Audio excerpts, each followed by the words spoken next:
The two would get together to watch aggressive adult videos and would carry on conversations online fantasizing about assault.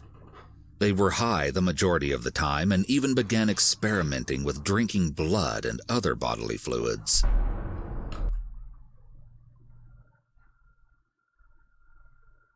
Huh?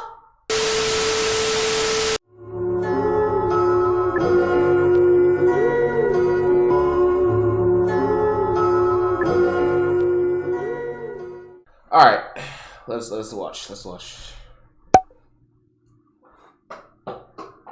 For many teenagers, much of their lives are lived virtually online.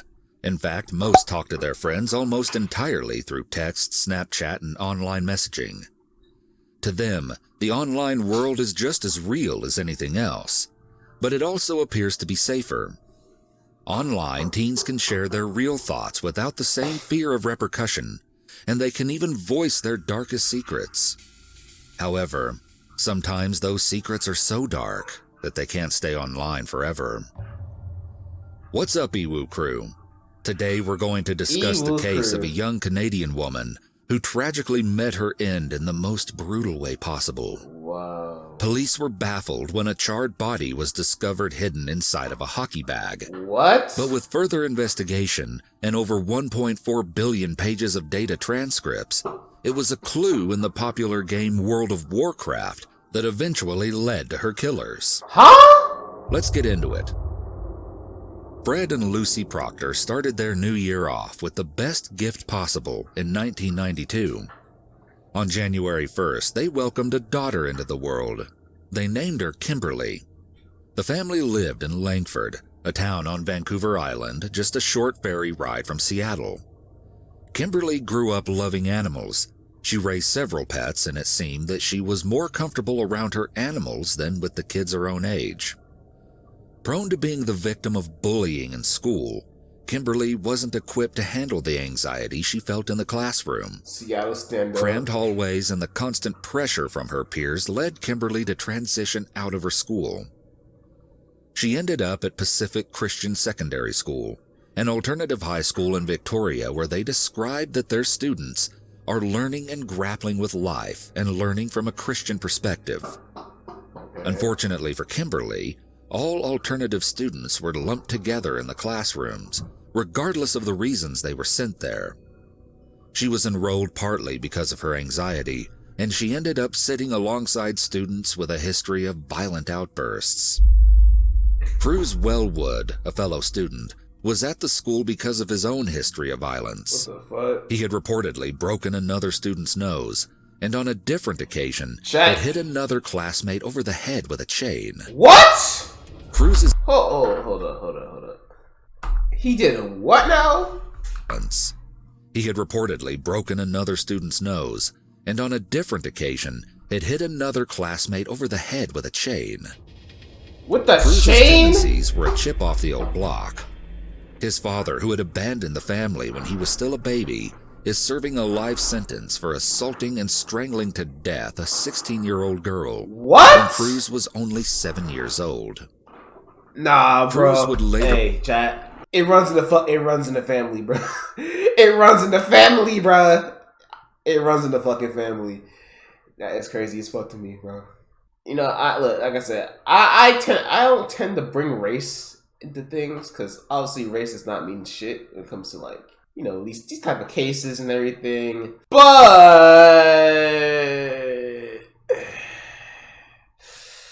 I mean, you know, if the shoe fits, I mean, what more can I say, bro? Like, what? You know what I mean? Like, what? You know, what the fuck? You know what I mean? Like, what's y'all, man?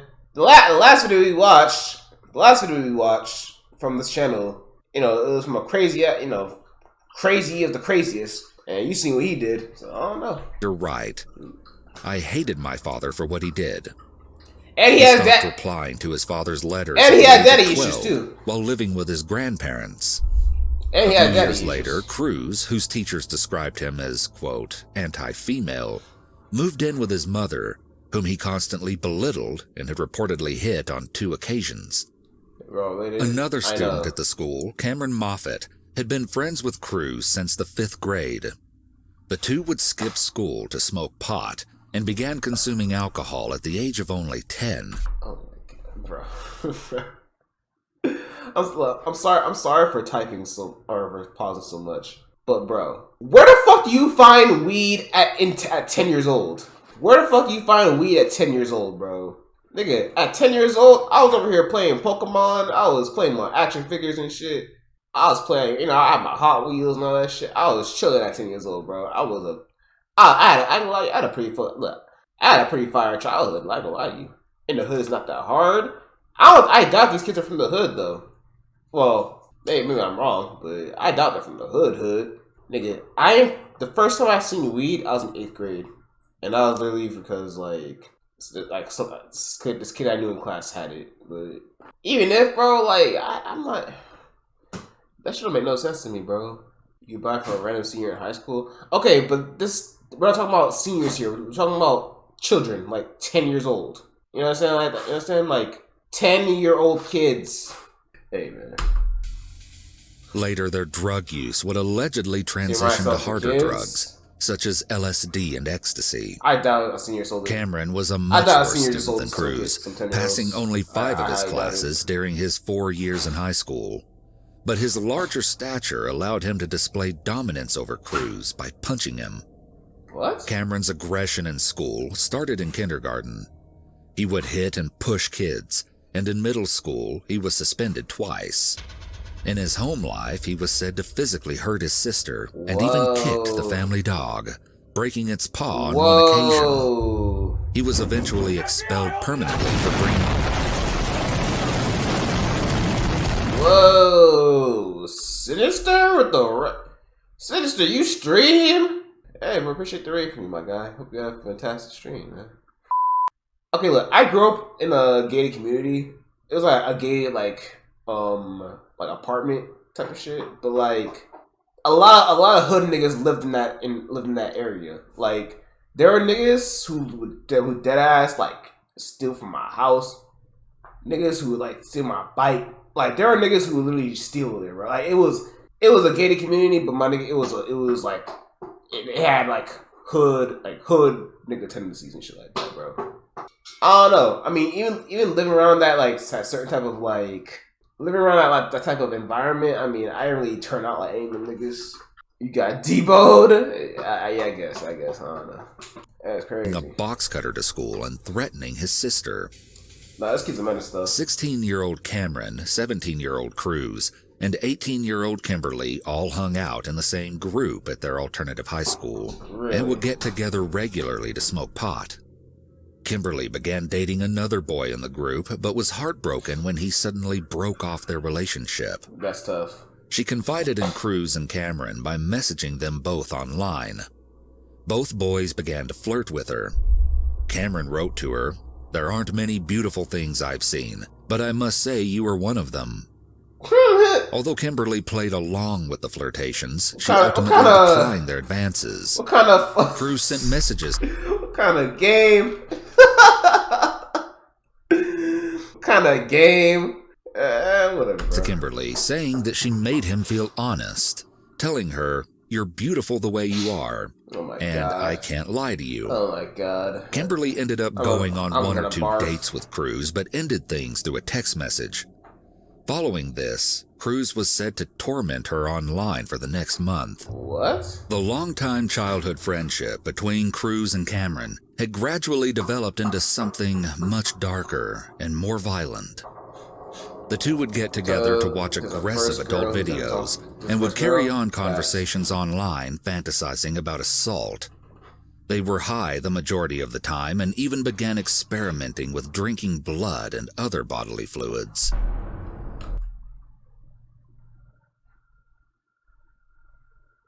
Huh? Together to watch aggressive adult videos and would carry on conversations online fantasizing about assault.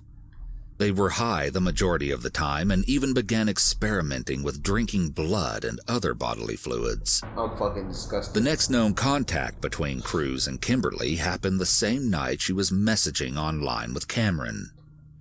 She switched between the two conversations, I don't know. telling Cruz that she was surprised to hear I don't from wanna him. know. Cruz wrote that he wanted to apologize and asked Kimberly if she had plans the next day because he wanted to hang out with her. He told her that he had to tell her something in person. Kimberly replied, saying that it was all so sudden and she was shocked when she got his message. She asked him to call her. The two talked on the phone for about an hour, but unknown to Kimberly, during the call, Cruz merged it so that Cameron could also listen in. What was this? Did you wake up and really think about this video like this? No, honestly, what was it? Okay, so someone had requested for me to watch a JCS video, right? But I remembered that like last week we had watched like a video from this channel about that crazy killer YouTube nigga or whatever. Y'all remember the dude. And I'm like, I seen Jordan like watching like some of these videos on his own channel or on his own stream like during his 24 hours. I'm like, no, let me go back to this channel and see what kind of videos they have because it seems kind of interesting. And my nigga, here we are. Yeah, pretty much. Kimberly agreed to meet Cruz the following morning at the Langford bus exchange. During the conversation, the two boys messaged back and forth, relishing in their dark fantasies. Cruz wrote to Cameron, "I'm going to rip her nose ring out and burn it. Burn her flesh." What the fuck? Cameron recommended, "Why not keep her bound and alive?" To which Cruz responded, "That's what I'm going to do, but I need to get her stoned first and possibly seduce her." Whoa, huh? All the while, Cruz continued to talk to Kimberly on the phone, as though nothing was wrong. On the morning of March 18th, 2010, Kimberly and her parents had a lot to celebrate. The previous day, they found out that she had earned enough credits to graduate from high school, and Kimberly was very excited about potentially beginning to volunteer at an animal sanctuary. When her mother kissed her goodbye and told her she loved her before leaving for work, she expected that Kimberly would babysit later that afternoon and then return home to sew her graduation dress. Kimberly slipped on her black hoodie adorning the number 13 before leaving the house. Around 10:30 a.m. that morning, Kimberly met up with Cruz and Cameron at the Langford bus exchange as she'd planned. Cameron had entered the Canadian Tire home improvement store earlier that morning to purchase about $17 worth of camping fuel. The three of them talked for a bit before heading to Cruz's house on Happy Valley Road. The two boys had planned an attack on Kimberly the night before. Cruz told Cameron the code phrase for when he was ready to initiate the attack. He told Cameron that when he said, "I think I'm going to make some KD," that would be the signal. KD is a Canadian abbreviation for Kraft Macaroni and Cheese Dinner. Really? It wasn't long after the three teams. I ain't got you. They didn't say that. I would have thought talking about Kevin Durant some shit. But nah, bro. Some white boys need Jesus. Nah, man. Teenagers entered the house that the two boys pounced on Kimberly. Wally. They bound and gagged her, tying her up from the wrists and ankles, shoving a sock into her mouth, then sealing it with duct tape. Whoa. For hours, they took turns assaulting and beating the helpless girl, living out the twisted fantasies they had discussed with each other, before stuffing her into a freezer. What? Her official cause of death was asphyxiation as she slowly and painfully ran out of oxygen inside the freezer. What the fuck? At one point during the torture. Nah, like deadass. Some people deadass need like. Some niggas deadass should never like have a chance to even breathe this fucking fresh air. Some niggas just don't deserve a damn light. They don't deserve no light of day or nothing, bro. Do you know how evil you have to possibly be to do something like this? You have to be exceptionally evil, bro. Niggas like this, like I said, niggas like this do not deserve to live, bro. I ain't know what happens afterwards. Possibly while Kimberly was still alive. Cruz logged into his computer and sent her one last message, presumably trying to give himself an alibi. Crazy as fuck. In the message, he asked her if she was done babysitting. While on the computer, other friends messaged Cruz after noticing that he was online. After one of these friends complained that Cruz wasn't responding as he had continued his sinister activities, He eventually wrote back, "Sorry, the freezer was jumping around." The following day, Cameron and Cruz stuffed Kimberly's lifeless body into a hockey bag.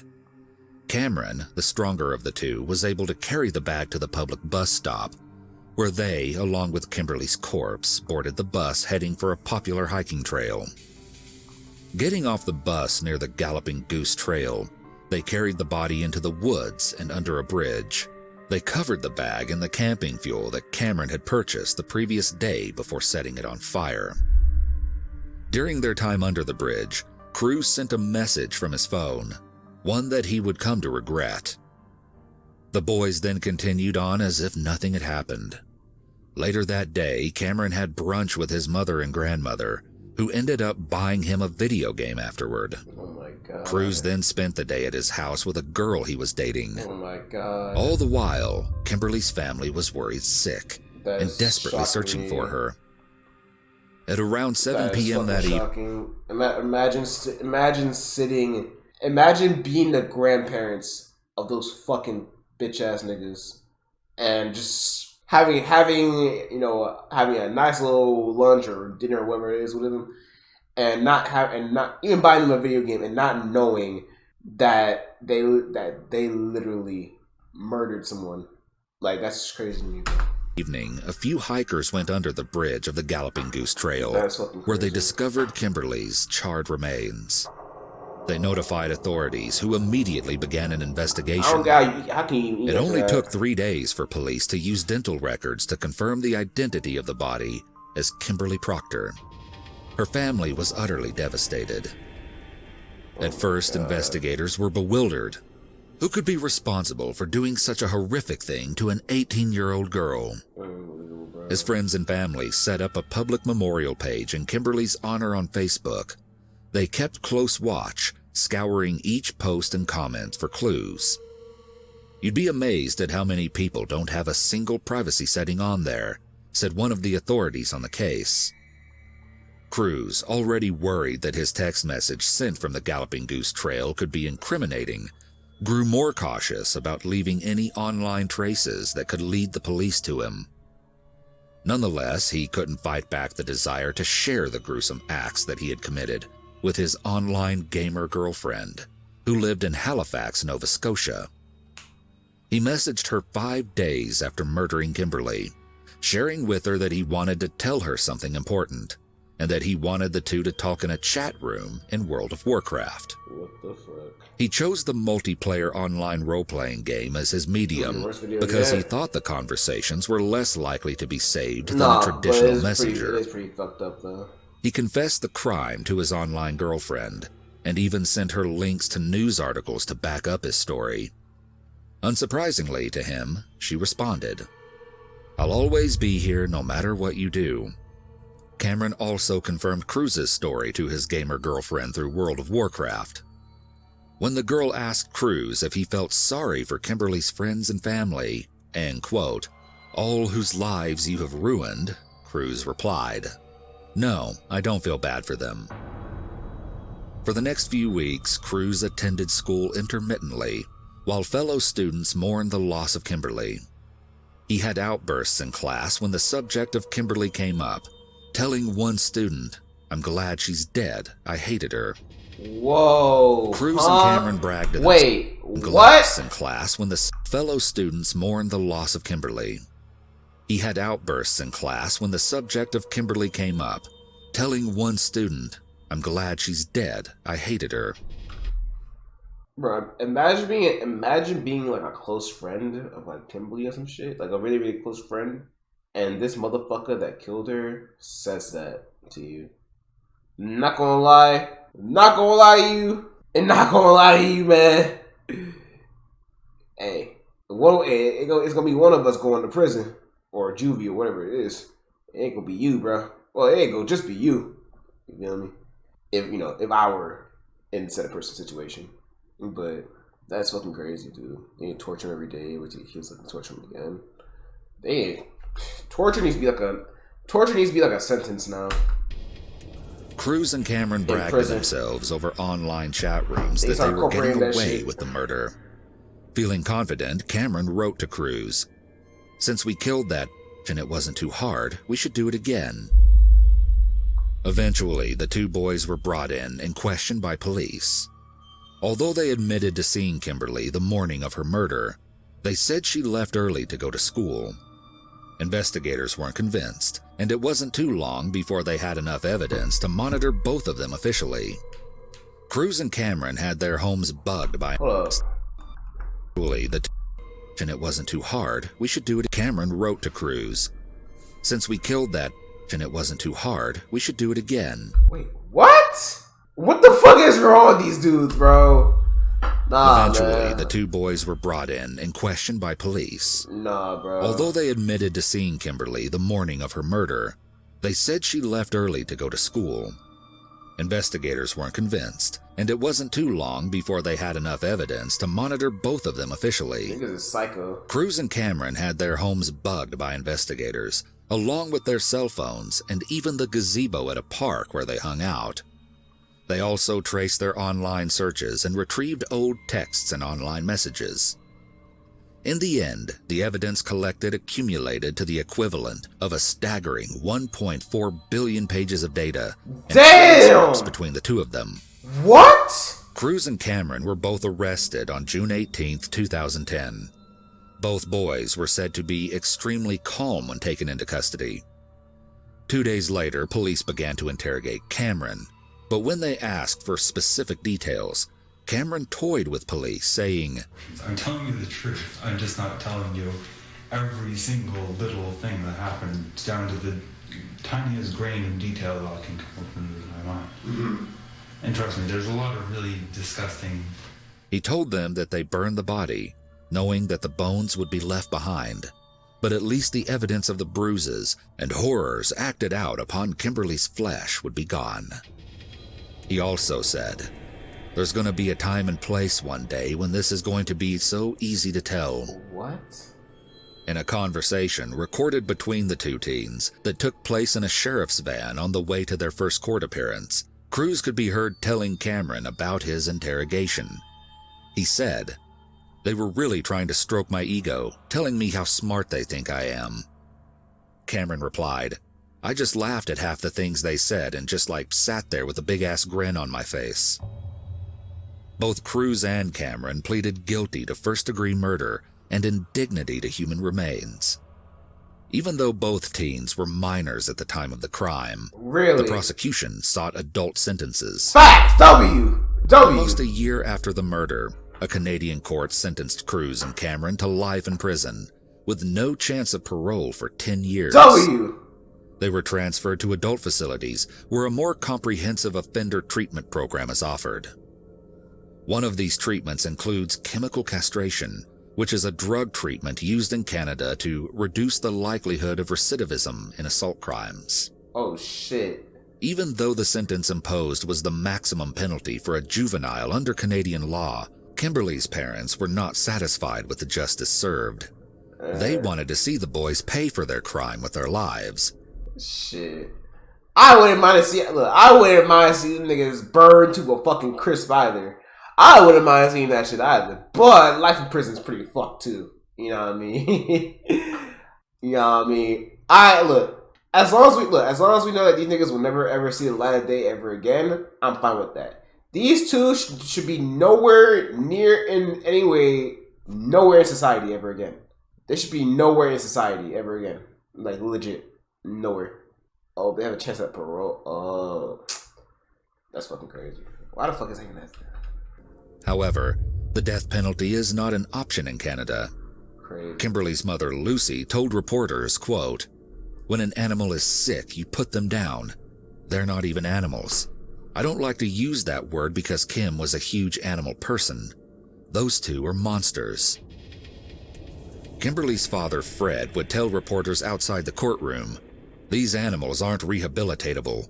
They deserve to die a long, slow, horrific, painful death." Facts. That's factual. 10 years later, on May 15th, 2020, Cruz faced a hearing to determine whether he was eligible for full parole and escorted temporary absences. Joanne Landolt, Kimberly's aunt, said, "He told the parole board he wanted the escorted day passes because he wanted to go to church on Sundays, which is ridiculous because they have chaplains in prison. Yo, what the fuck? She was listening in to the hearing virtually due to COVID constraints. She added, "It's ridiculous. We could be going through this again and again and again. And who knows when Cameron's going to start trying? We're not going to see the end of this until they are dead or they are released."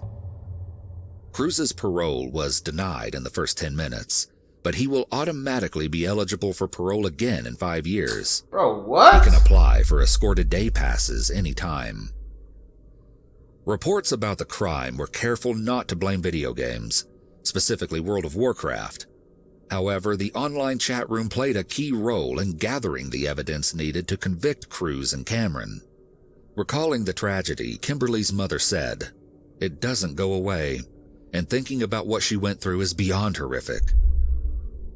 Kimberly is gone forever, but Cruz and Cameron may one day be released and integrated back into society. What are your thoughts about the chance that these killer boys could eventually be let out of prison? That's fucking crazy, bro. Let us know in the comments below, and if you found this video interesting, more stories for you to explore will pop up next. That's fucking crazy. How, bro? Okay, look, like, trying to physically understand this. Those two are psychos. Those two are fucking crazy.